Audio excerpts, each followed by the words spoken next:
tema hoje é a volta às aulas. Nós estamos vivendo esse tempo, né? Esse período onde não sabemos se vamos ou não ser contratados ou se a designação vai acontecer de forma satisfatória ou da forma como nós planejamos. Mas eu quero te dizer que o nosso aluno, né, o aluno que está ali na escola aguardando a nossa chegada, ele também vive um momento de tensão, porque ele deseja muitas vezes que o professor o acompanhe, o mesmo que acompanhou no ano anterior, e muitas vezes isso não é possível devido aos direitos que todos têm de concorrerem à vaga.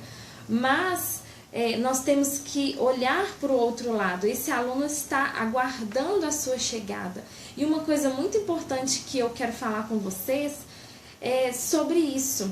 Nós precisamos trabalhar com o nosso aluno de forma que ele alcance autonomia.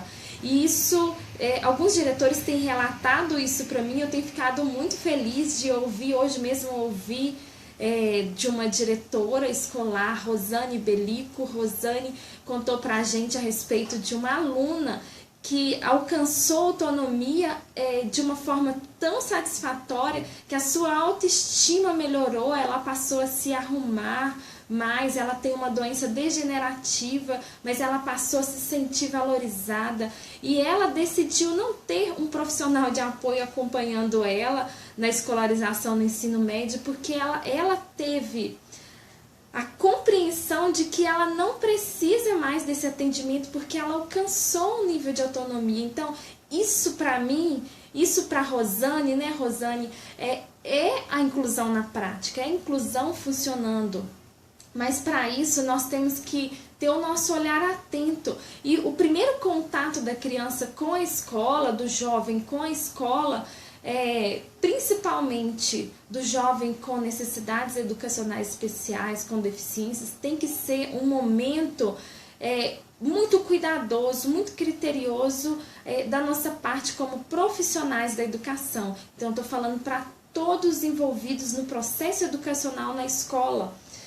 Se você é professor, se você é um diretor escolar, todos precisamos proporcionar para esses alunos um momento onde eles se sintam valorizados. E é isso que eu vou falar para vocês. Muitas vezes nós pensamos que só para nós é difícil a volta às aulas, mas para as crianças também é difícil. Elas vêm de uma rotina, né, que se acostumaram com as férias, e aí nós temos muito receio de como vai ser, e o aluno não é diferente.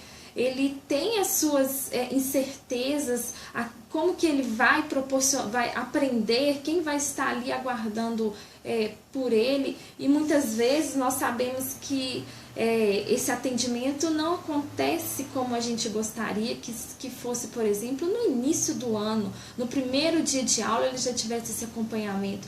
Então, nós precisamos, quando chegarmos à escola, proporcionar esse momento de valorização desse aluno. E aí eu quero te dizer o primeiro passo: receba a criança com alegria. Isso é muito importante. Nós queremos ser festejados quando nós chegamos nos lugares, queremos ser celebrados, queremos que as pessoas nos olhem, desejem que bom, né, você está de volta. E o nosso aluno não é diferente. E aí, quando eu falo a respeito disso, estou falando a respeito de todos os alunos, mas a nossa ênfase aqui vai ser nos alunos público-alvo da educação inclusiva, porque eles ainda têm uma particularidade que é as suas deficiências, que muitas vezes se caracterizam como barreiras para o seu aprendizado, porque muitas vezes nós, como professores, permitimos ou somos induzidos de forma talvez inconsciente a levantar uma barreira, um muro que limita essa criança das demais convivências. Então, receba a criança com alegria, mostre que ela é bem-vinda. Ela precisa entender que a escola é o melhor lugar que ela tem para o aprendizado. para ela desenvolver o aprendizado dela. Então receba com alegria, diga para ela, olha que bom que você está aqui, se é uma criança nova, transmita essa segurança, isso vai influenciar e muito no processo de escolarização dessa criança, no processo de aprendizado dela. Se ela não se sente querida, se ela não se sente recebida na escola, o que acontece é que as limitações que ela já tem, aquilo que ela traz exterior à escola e que chega até a escola como barreira, como olhares, né, muitas vezes discriminatórios, nós temos que estar atentos a essas situações para que isso não seja reproduzido no ambiente escolar, muitas vezes de forma até inconsciente. Então precisamos ficar muito atentos. Receba sua criança bem, receba ela como, e se não é a sua criança, porque muitas vezes, né, o que acontece? É um aluno que está na sala ao lado, mas eu posso fazer com que os meus alunos que não têm nenhuma deficiência possa acolher também esse colega de escola, esse colega de aprendizado, né? Muitas vezes eles se encontram na hora do recreio e uma coisa que é muito triste ver são as crianças isoladas na hora do recreio, enquanto todas brincam, não é proporcionado para ela um momento lúdico. Então precisamos proporcionar isso para ela, para que ela se sinta acolhida, para que ela tenha disposição, para que ela esteja com seu coração predisposto a aprender, porque estar no ambiente escolar para ela, muitas vezes ela vem de um lugar, de um ambiente extremamente pequeno, e quando eu falo pequeno, é pequeno em relação a relacionamento, poucas pessoas se relacionam com ela e de repente ela se depara com um lugar onde há muito barulho, há muitas crianças correndo, muitas pessoas falando ao mesmo tempo, e isso causa nela assim uma segurança. Meu Deus, que lugar é esse? Então nós precisamos proporcionar para essa criança esse momento de se sentir recebida na escola. Esse é o primeiro passo. O segundo passo é muito importante. Não diga para ninguém que essa criança está na escola apenas para socializar.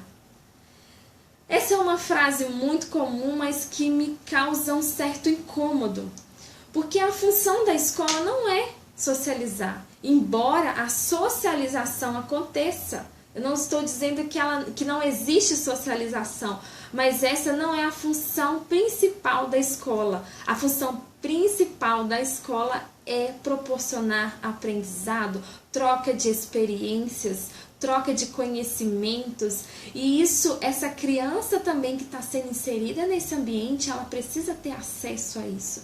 E quando eu digo isso, que ela está ali apenas para socializar, eu estou limitando a sua capacidade de aprender e de desenvolver o seu potencial.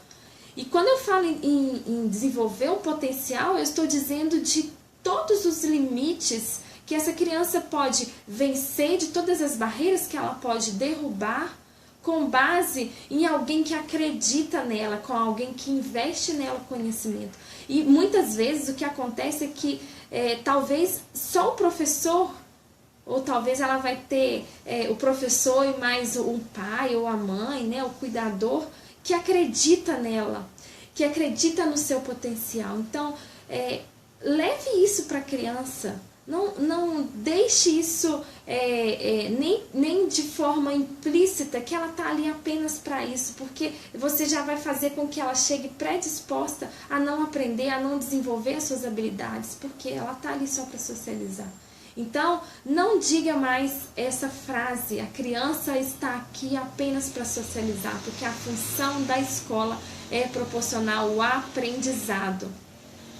Se você concorda comigo, sinalize aí, conte para mim se você concorda, se não concorda, para a gente poder interagir. Esse é o momento da gente conversar a respeito desses passos. Eu elenquei cinco passos, mas claro, obviamente temos muitos outros importantes para a volta às aulas, mas eu decidi focar em passos que vão ser fundamentais para gerar um ambiente de aprendizado para essa criança que está chegando. Boa noite, Bianca! Muito bem-vinda, que bom que você está aqui nos acompanhando. Bianca também está sempre aí nos acompanhando nas nossas lives.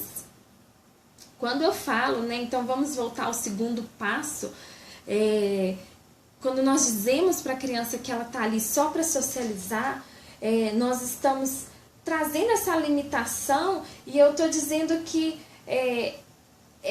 de repente ela tem um comprometimento motor, uma disfunção neuromotora grave e eu limito o aprendizado dela dizendo que ela está ali só para socializar porque ela não tem condições de registrar tudo aquilo que ela está aprendendo de forma escrita.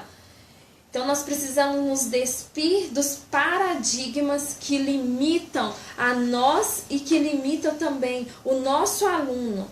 Aquilo que nós pensamos, aquela coisa tradicional da escola, isso precisa ser rompido.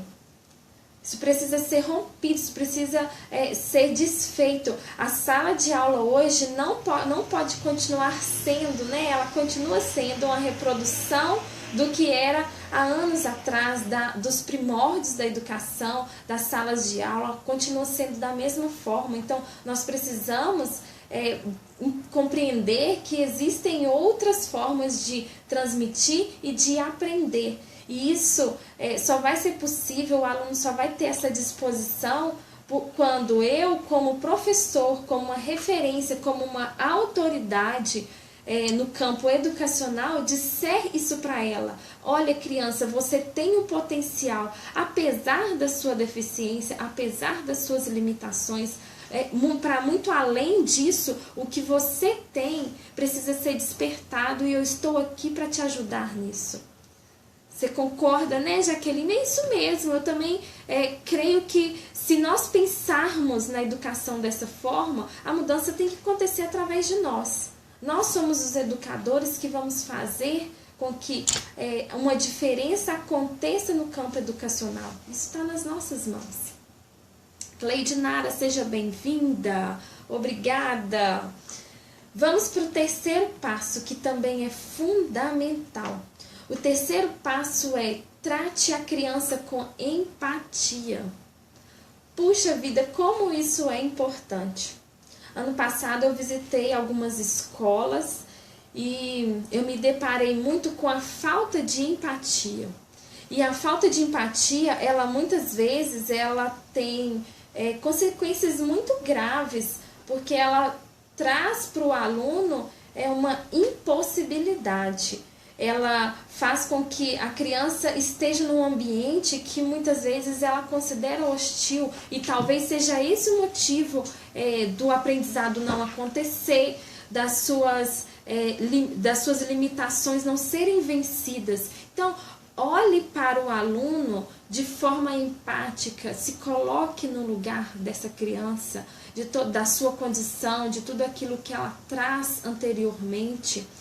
Um conceito de empatia muito tradicional é a capacidade psicológica de tentar compreender sentimentos e emoções das outras pessoas.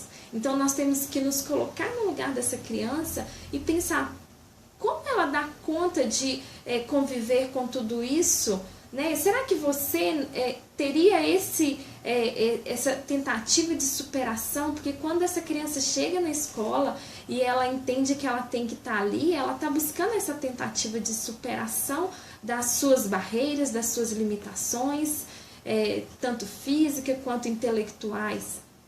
Então, trate o seu aluno de forma empática. Esse é o terceiro ponto. Trate de forma empática. A empatia ela é fundamental para construir relacionamentos, para despertar potenciais, para fazer com que nós possamos avançar no conhecimento de quem é o nosso aluno, para que a gente possa proporcionar para ele um aprendizado, uma experiência de aprendizado mais significativo.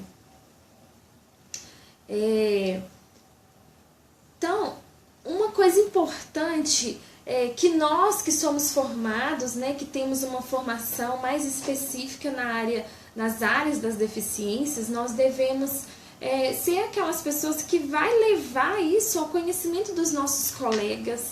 Então, desenvolva a empatia com seu colega de trabalho, faça com que ele entenda o que é a empatia, o que é ter um aluno deficiente, né? Muitas vezes a gente olha com um olhar discriminatório, mas será que eu gostaria de ser tratado dessa forma? Então, a empatia sempre é o olhar do outro como ela gostaria de ser tratado, né? Como ele gostaria de ser tratado. Então, desenvolva em você esse poder da empatia, desenvolva no seu colega de profissão a empatia, mostre para ele a importância de desenvolver a empatia e faça com que os seus alunos e os colegas dos seus alunos também desenvolvam a empatia.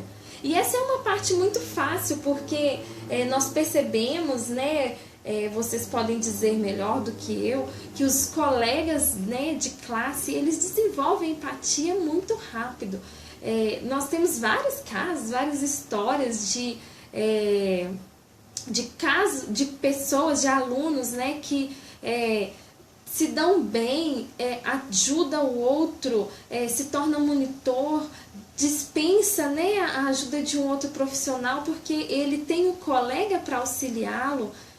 Não estou dizendo de que seja uma coisa substitua a outra, mas fazer com que os meus pares etários, né, aqueles alunos que estão na mesma faixa etária que a minha, venha construir um relacionamento comigo, eu estou proporcionando a socialização e eu estou trazendo esse aluno a uma predisposição para o aprendizado, porque nós não conseguimos aprender num ambiente hostil, num ambiente onde as pessoas não nos desejam, não queriam que estivéssemos ali. Se coloque nesse lugar. O aluno já sofre olhares discriminatórios onde ele passa.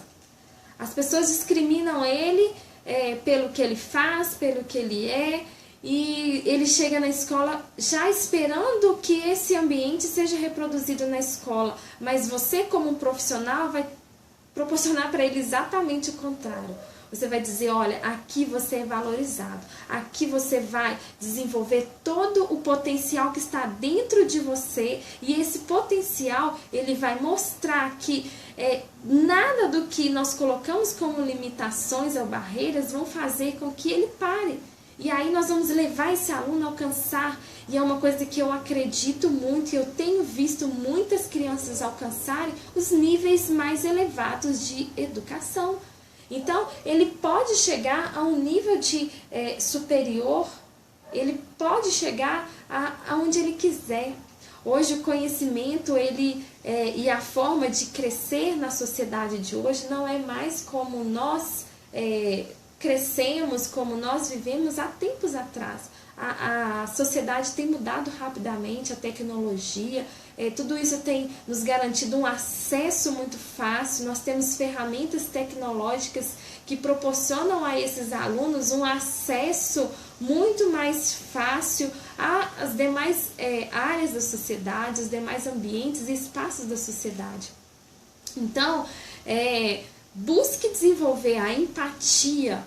Eu estou mostrando para vocês esses passos e eu não quero que você pense isso é coisa que não vai ser possível acontecer, mas o que eu quero mostrar para vocês com essa gravação é que você precisa entender que quando nós deixamos o nosso aluno, e aí vamos dizer em relação a todos os alunos, deixamos os nossos alunos com uma predisposição para o aprendizado, desenvolvendo nele essas habilidades, nós proporcionamos para eles um aprendizado que vai alcançar níveis maiores de escolarização. E aí quando nós falamos desses níveis, né, nós podemos falar disso em outro momento, ele vai precisar de uma adaptação curricular. Se é um aluno que não verbaliza, eu não posso cobrar desse aluno que ele responda oralmente, eu vou proporcionar para ele a comunicação alternativa. Se é um aluno que tem uma com comprometimento motor, uma disfunção neuromotora grave que não permite com que ele escreva, eu posso proporcionar para ele o aprendizado de outras formas. E ninguém melhor do que vocês, que tem, né, acesso, tem formação na área das tecnologias assistivas, da comunicação alternativa, para dizer como desenvolver isso para esses alunos. Isso é muito importante. Então, esse foi o terceiro passo. Trate a criança com empatia. Agora nós vamos falar do quarto passo. Como esse passo também é importante. Eu coloquei 5 passos e elenquei eles numa ordem, mas não significa que eles estão numa ordem de importância, porque na minha concepção todos estão no mesmo nível de importância. Temos que valorizar e aprender com esses passos de forma igualitária. Todos eles são importantes. E esse aqui é fundamental. Conheça o diagnóstico do seu aluno. Por que eu estou falando isso? Porque eu tenho me deparado com muitos professores que após 6 meses, 2 meses de trabalho, 3 meses, não sabe qual é a deficiência do seu aluno e quais são os seus comprometimentos. Eu sei que esse aluno, eu só sei que ele é deficiente, que ele tem algum problema, não sei qual é. A importância de saber o diagnóstico não é para limitar esse aluno, não é para colocar uma barreira, e também não é para depositar neste diagnóstico o motivo do não aprendizado dessa criança. Entenda que o diagnóstico ele vai ser importante como ponto de partida para o aprendizado.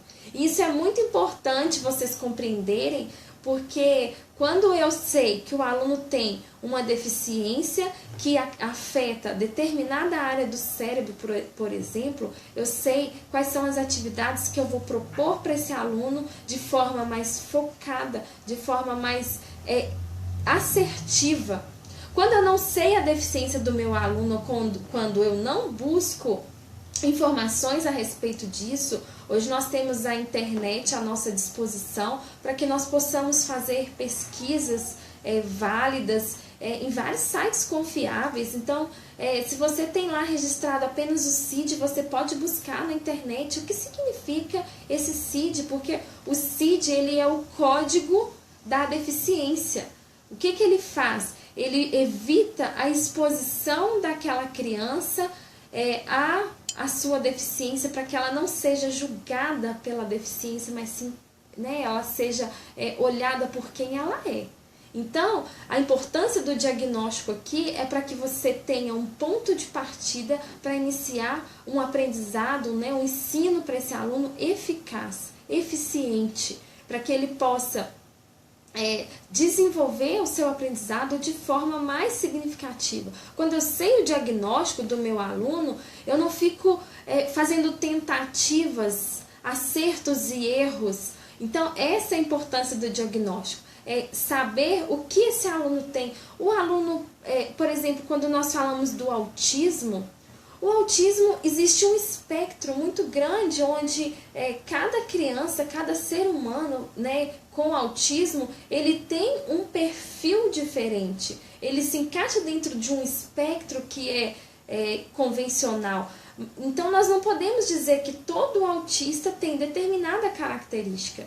E se eu tenho o diagnóstico de autismo do meu aluno, e se eu olho para ele e conheço quem ele é, faço uma avaliação diagnóstica com ele, e eu falei disso numa das nossas lives, você pode acompanhar, nós tratamos esse aluno de forma mais focada, mais fechada, entendendo que o perfil comportamental dele é determinado, perfil que a sua forma de reagir ou de interagir com o mundo externo é determinada forma, é através disso que eu vou dar início ao meu trabalho com esse aluno. Então isso é muito importante, conhecer o diagnóstico do meu aluno.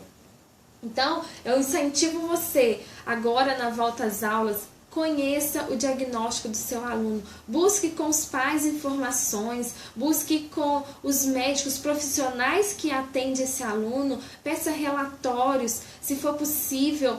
Alguns professores têm feito um trabalho bacana de acompanhar os seus alunos em algumas consultas, em alguns atendimentos clínicos. Isso tem trazido muito sucesso, porque nós temos criado uma rede de relacionamento, uma rede de conexão, onde o educador coloca a sua contribuição, o profissional da saúde coloca a sua contribuição, e juntos eles trabalham para que o aluno possa se desenvolver dentro das suas limitações, dentro das suas capacidades, e isso faz com que eu tenha uma expectativa de aprendizado maior do que aquilo que muitas vezes nós esperamos. E eu tenho certeza que você tem aí alguma história para me contar sobre alguma expectativa que você gerou no seu aluno, você propôs uma determinada atividade e ele superou, ele te surpreendeu. É disso que eu estou falando, quando nós nos surpreendemos com o potencial que os nossos alunos alcançam diante daquilo que nós proporcionamos para ele de forma efetiva. Então, quarto passo é: conheça o diagnóstico do seu aluno, para que você possa intervir de forma assertiva. E vamos ao quinto passo. O quinto passo ele vai encerrar todos os 4 passos anteriores, e ele também vai contribuir para que você possa elencar outros passos aí que são importantes e possa desenvolver o seu aluno. Então, o quinto passo é: acredite no potencial do seu aluno. Como isso é importante? E eu estou dizendo isso para você porque há professores que não acreditam no potencial do seu aluno. E aí fica difícil desenvolver um aprendizado ou esperar que o aluno tenha algum potencial de aprendizado quando eu não acredito nesse potencial. Quando eu acredito que ele está tão limitado que ele não vai se desenvolver. Mas eu quero te dizer que é justamente o contrário. Ele existe um potencial dentro dele, um potencial que está ali latente. Ele está no auge do seu desenvolvimento, ele está passando por momentos onde muita coisa nova está acontecendo, e você, né, como professor, como profissional da educação, vai proporcionar para ele. E esse é o momento de mostrar para ele: olha, você tem aí dentro do seu potencial, dentro de você, um potencial que vai te habilitar a crescer, a desenvolver aquilo que você acha que não pode. E aí ele vai começar a dizer: olha, eu encontrei alguém que acredita em mim, que acredita no meu potencial. E a partir daí, o próprio aluno vai começar a se desenvolver. Eu falei em uma live sobre a importância das inteligências múltiplas. Depois você volta lá na página, assiste, porque eu coloquei com mais detalhes, né? Mas assista essa live e veja a importância das inteligências múltiplas, principalmente com o nosso aluno deficiente. E isso é importante porque nós vamos trazer para a realidade desse aluno aquilo que ele tem de melhor. A inteligência múltipla, muitas vezes ela está no aluno no desenvolvimento linguístico, no outro está nas habilidades matemáticas, em outro está na inteligência musical. Então, há uma série de inteligências que eu posso usar como ponto de partida para desenvolver o meu aluno. Então, pesquise, aprenda mais sobre a inteligência múltipla e descubra o potencial do seu aluno. Conheça o seu aluno. Né? Isso não é perda de tempo.